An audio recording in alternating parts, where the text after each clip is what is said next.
As always, we had loads of problems with getting the camera in the water. I actually went to the shoot 3 days in advance, laid all the cable in the water, so all we had to do was connect up the cameras. And as is always the case, we had problems and the cameras weren't working properly, we weren't getting the correct signal.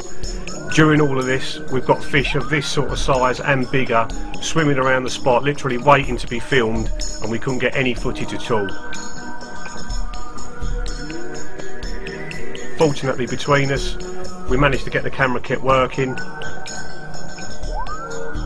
and then what we did was left the camera without any rig in the water for a couple of days with food in the swim, so we could actually film these fish getting their confidence up, because they definitely got more confident the longer they were in the spot, and certainly as you can see from now, they're not camera shy at all.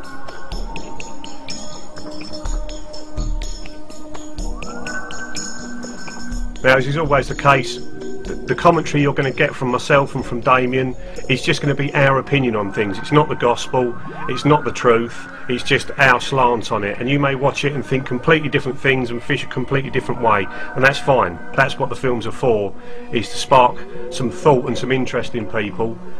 And we're both convinced, Damien and myself, that there is a lot more that we can do to get more bites. We don't actually know what it is yet, but we're pretty convinced that things will emerge as a result of these films which will put more fish on the bank.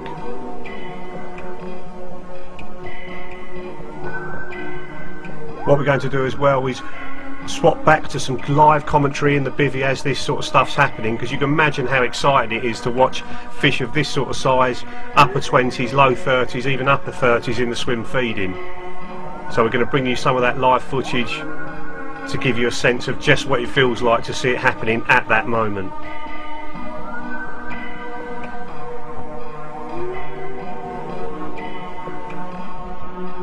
One thing we noticed about the fish's behaviour, bearing in mind these are much bigger fish. That fish in the foreground there we're estimating at 35 plus. The fish in the background is definitely an upper 20, and they're moving around the swim a hell of a lot slower than we've seen in the other films. Just being a lot more picky, taking more time, and we've noticed that different fish feed in different ways. If you pay particular attention to how much their mouths open, how close they are to the lake bed, that kind of thing, we think every fish has got its own unique way of feeding. They may only be very slight differences, but they are differences, and they're things to look out for.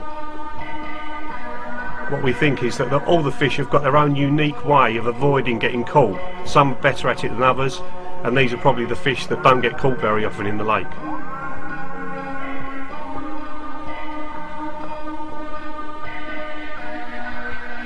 We've basically fed the swim with a mixture of sticky baits pellets, fusion boilies from mainline, and also the proactive boilies from mainline.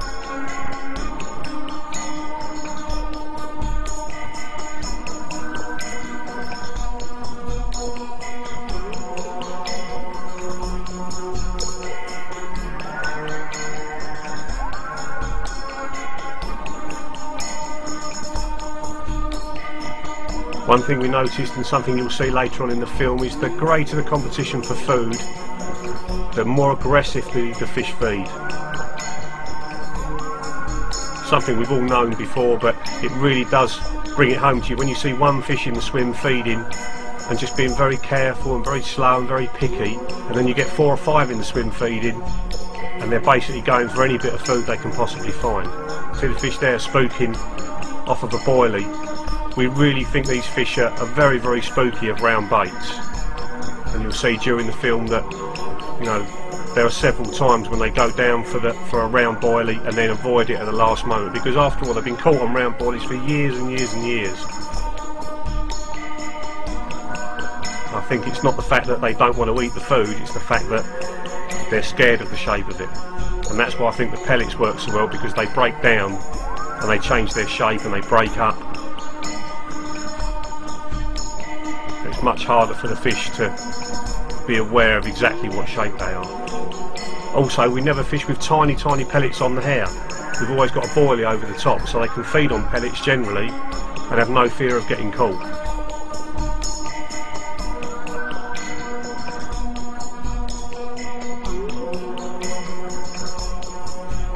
Well, I think we've given these fish a free lunch for long enough. It's time to get on with the job in hand, and that's make part 5 of state-of-the-art underwater carp fishing. Let's get a rig in the water.